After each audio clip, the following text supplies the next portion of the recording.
के वीडियो में हम समझते हैं कि अटल पेंशन योजना होता क्या है। इसमें आपको कहाँ से इसे आप अप्लाई कर सकते हैं, इसमें आपको कौन से डॉक्यूमेंट लगते हैं वो हम आपको सारी जानकारी देंगे। इसमें आपको कौन से डॉक्यूमेंट लगते हैं, कहाँ से आप अप्लाई करेंगे, इसमें आप कितना रुपये पर मंथ कितना रुपये दीजिएगा, तो आपको 60 वर्ष के बाद कितने रुपये दिए जाते हैं वो हम आपको इस वीडियोज़ में सारी जानकारी देंगे। एक एक करके हम आपको सारी जानकारी दे देंगे, बस वीडियोज़ में बने रहिए। यहाँ पर अगर आपकी उम्र 18 वर्ष है और आप 60 वर्ष के बाद लेना चाहते हैं 1000 रुपये, तो आपको पर मंथ 42 रुपये देने होंगे। अगर आपकी उम्र यहाँ पर 18 वर्ष है और आप 2000 रुपये लेना चाहते हैं 60 वर्ष के बाद, तो आपको देने होंगे 84 रुपये। अगर आप 3000 लेना चाहते हैं तो आपको देने होंगे 126 रुपये। अगर आप 4000 लेना चाहते हैं तो आपको देने होंगे 168 रुपये। मतलब कि आप जितना ज़्यादा पेमेंट लेंगे यानी उतना ज़्यादा यहाँ पर आपको पेमेंट देने होंगे पर मंथ। यानी 60 वर्ष के बाद आप जितना ज़्यादा यहाँ पे आप पेंशन लेते हैं आपको उतना ही ज़्यादा यहाँ पर आपको पेमेंट देने होते हैं। अगर आपकी उम्र 25 वर्ष है तो यहाँ पर मंथ 42 रुपये देने होंगे। 18 वर्ष है तो अगर आपकी उम्र 25 वर्ष है तब तो आपको देने होंगे 76 रुपये। अगर आपकी उम्र ज़्यादा हो रहा है तो आपको ज़्यादा पैसे देने होंगे। ये इसलिए नहीं कि आपकी उम्र ज़्यादा होगा तो आप ज़्यादा पैसे कमाएंगे, ऐसा नहीं है।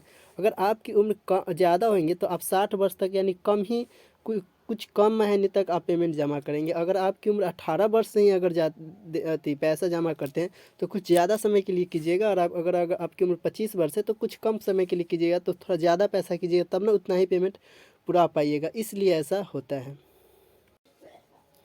अगर यहाँ पर आपकी मृत्यु हो जाती है, अगर यहाँ पर आपकी मृत्यु होती है, अगर आपकी पत्नी मतलब आपकी पत्नी अभी जीवित है तो उसके बाद आपकी पत्नी को पेंशन दिए जाएंगे आजीवन समय के लिए। यहाँ पर आप देख सकते हैं, अगर आपकी मृत्यु होती है तो आपकी पत्नी को पेंशन दिए जाते हैं। अगर उसके बाद फिर आपकी पत्नी मर गई तो पत्नी मर जाती है, पत्नी की मृत्यु होने पर जिसे आप नॉमिनी में नाम दिए होंगे उसे यहाँ पर आप नॉमिनी में नाम दे सकते हैं। पुत्र या पुत्री को आप जिसे मन उसे भी दे सकते हैं, आपकी मर्जी। तो उसको मिलेंगे 1,70,000 से लेकर के 8,50,000 तक का एक बार में ही उसे अमाउंट दे दिया जाता है। मतलब उसे एक ही बार में अमाउंट दिया जाता है।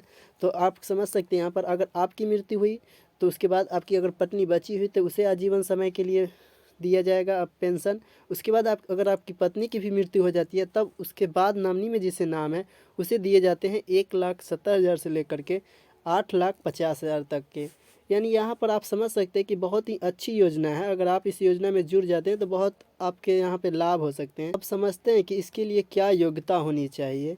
जो लोग ई श्रम कार्ड के लिए योग्यता रखते हैं वो लोग इस फॉर्म को अप्लाई कर सकते हैं। हमने ई श्रम कार्ड पर एक वीडियोज़ भी बनाया था, इससे पहले वाली वीडियोज़ ई श्रम कार्ड से रिलेटेड ही था।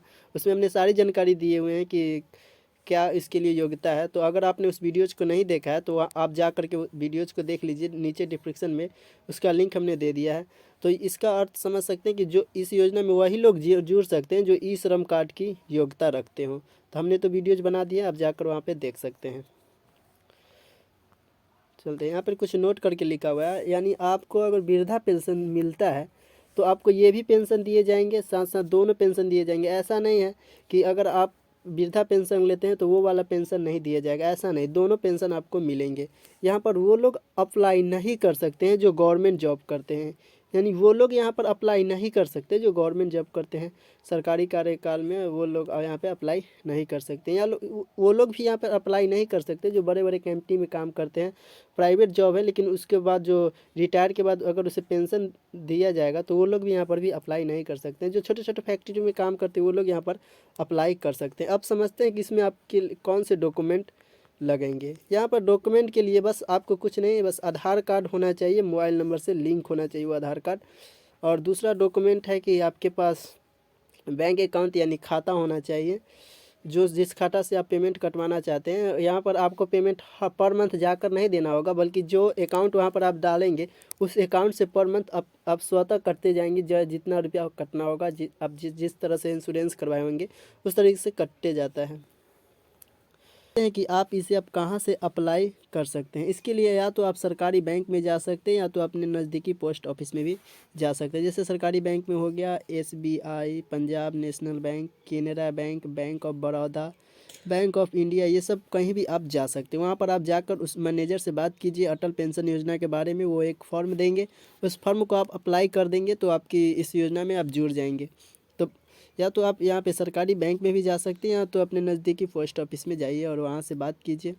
उसके बाद उस वहाँ पर भी जाकर आप अटल पेंशन योजना के बारे में उस मैनेजर से बात करेंगे तो वो लोग एक आपको फॉर्म देंगे और उस फॉर्म को आप फिलिप करके जमा करेंगे तो आप इस योजना में जुड़ जाएंगे। और वहाँ पे आप जो भी बैंक अकाउंट देंगे उस बैंक अकाउंट से पर मंथ जितना भी रुपया होगा उतना कटते जाएंगे।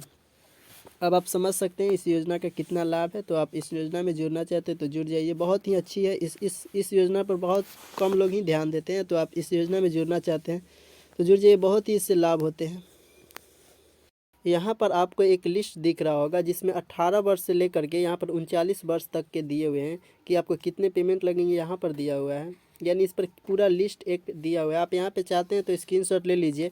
अगर स्क्रीनशॉट नहीं लेते हैं तो गूगल से जाकर आप डाउनलोड कर सकते हैं। वहाँ पर सर्च में लिखिए अटल पेंशन योजना का लिस्ट, उसके बाद इमेज प्रोफाइल में जाकर आप वहाँ से भी डाउनलोड कर सकते हैं। नहीं तो स्क्रीनशॉट लेना चाहते हैं तो स्क्रीनशॉट ले सकते हैं। अगर आपको ये वीडियो अच्छी लगती है तो इस चैनल को सब्सक्राइब कर लीजिए, साथ ही अपने दोस्तों के साथ शेयर कीजिए, कमेंट कीजिए, सब्सक्राइब कर लीजिए।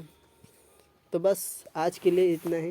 अगली वीडियो में मिलते हैं एक नई जानकारी के साथ। तब तक के लिए जय हिंद।